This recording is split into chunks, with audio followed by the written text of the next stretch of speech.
Welcome back to Dr. Max Garden Style. Today I'm thrilled to showcase the magnificent gold-winning display by the South Africa team at the Chelsea Flower Show. Let's dive into their creative process and discover what inspired this stunning garden.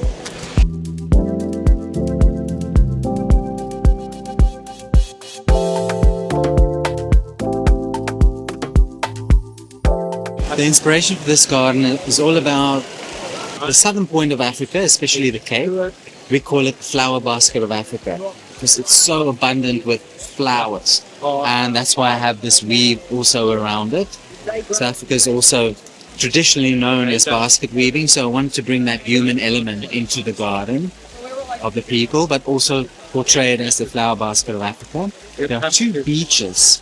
So this one is the Atlantic Ocean, the cold ocean, west coast of Africa, but they meet with the Indian Ocean on the Cape, which is on that side. That's the warmer ocean.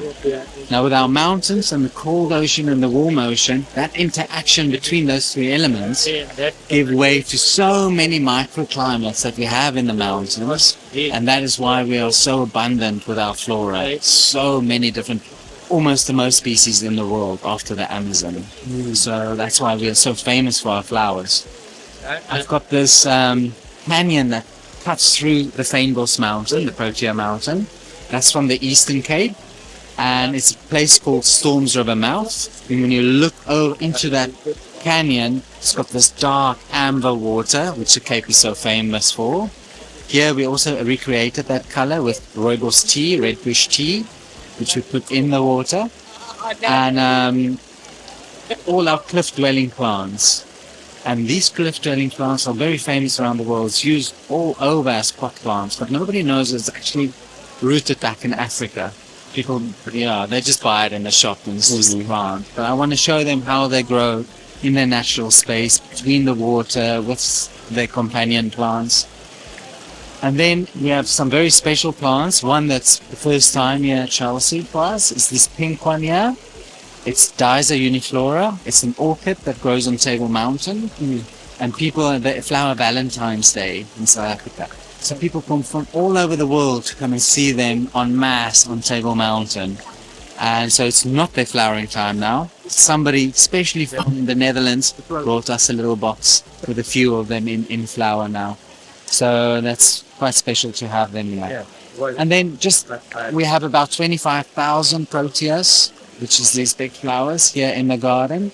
Everything picked and brought in from South Africa as cut flowers from export farms. I think we have about, give or take, about 60 different species of Proteas in the garden.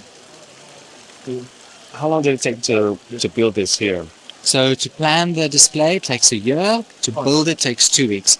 1 week to build all the structures underneath, and then I need a week to do all the flower arranging. So if anyone wants to see your work in the future, where else can they find you? Well, I do it all around the world. So my garden just opened in Luxembourg at the moment, so it's running until November. My next show will be in Oman. That will open in December.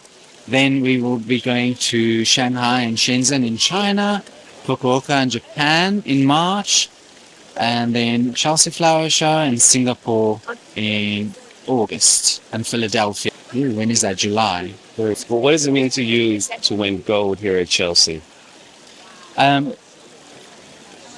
It's a personal achievement. So in my industry, being a garden designer and installer of all of these installations, there's no higher award in my industry. So to achieve that is quite something.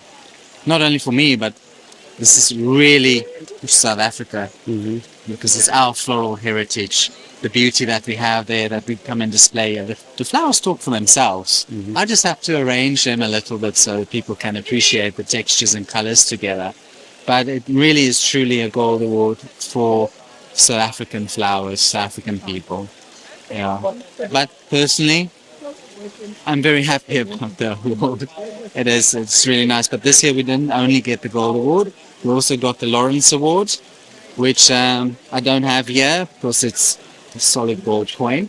And that is the overall best display of all the RHS shows throughout the year. yeah, for Huia, which is very special. That is the highest award you can get. So we are very happy about that. It's a bit of a career achievement. This is a magnificent display, but if you had to choose your favorite flower, would it be the orchid or would it be something else here that you love a little more than everything else? Really? Yeah, probably the dullest flower on the stands in terms of color. It's called the shy rose. It's a tiny little protea which is very rare in South Africa. You don't see them, they hide away under other plants, so you never see them, but you can smell them when you walk into the mountains. They smell like fresh croissants coming out of the oven. And they do that to attract mice, because the flower hangs down. They're not like this. They hang down, so you don't see the flower. And at night, it sends out that lovely scent. The mice is attracted. Then it puts its little nose in there and lick the nectar, and then all the pollen sits on its whiskers and goes to the next flower, does the same, so it's pollinated. But the flower does that so that it protects the mouse from owls and other raptor birds, so it can feast and eat in safety. So it's very interesting how it has this connection with the mammal, which is essential to its survival. Did you grow up on the Cape?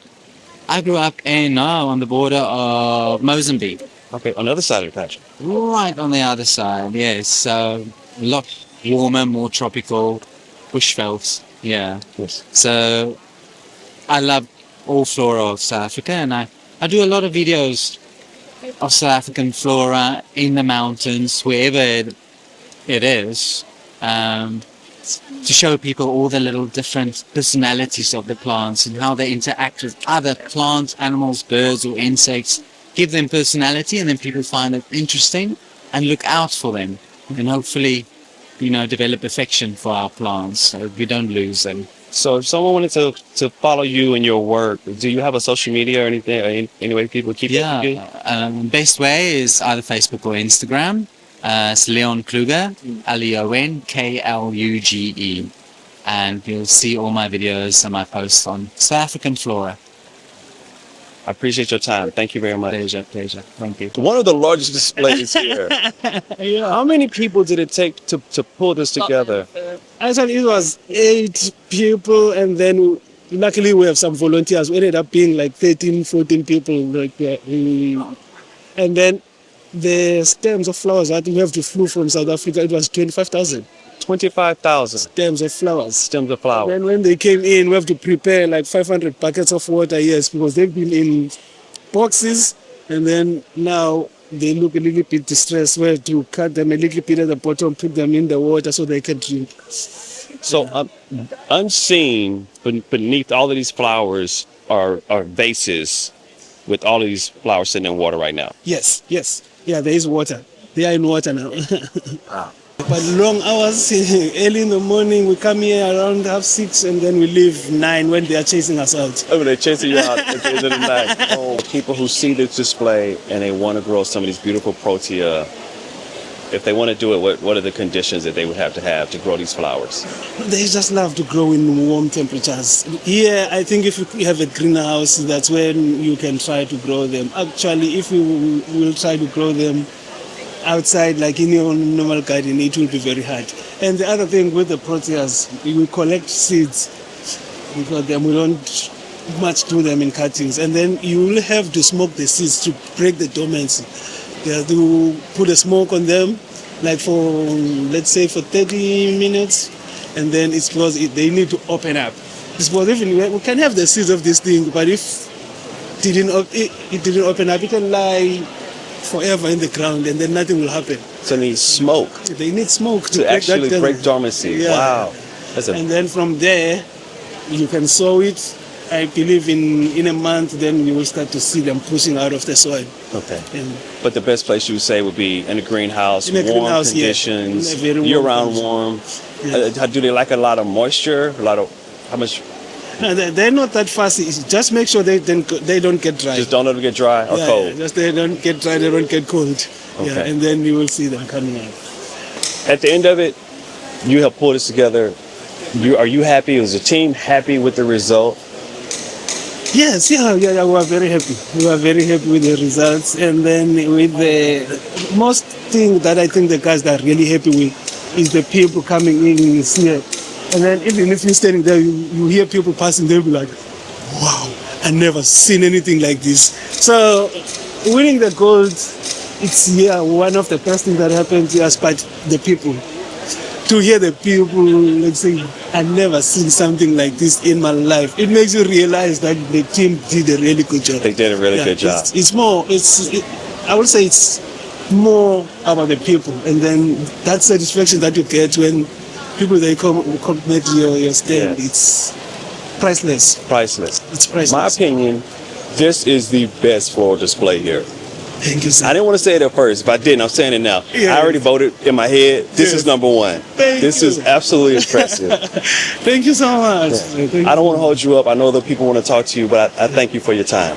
Thanks to you for listening to me. Thank you. Have a great day. You too. This is an absolutely magnificent display. I've enjoyed it so much. Hey, if you like this content, be sure to like and subscribe. Until next time, take care.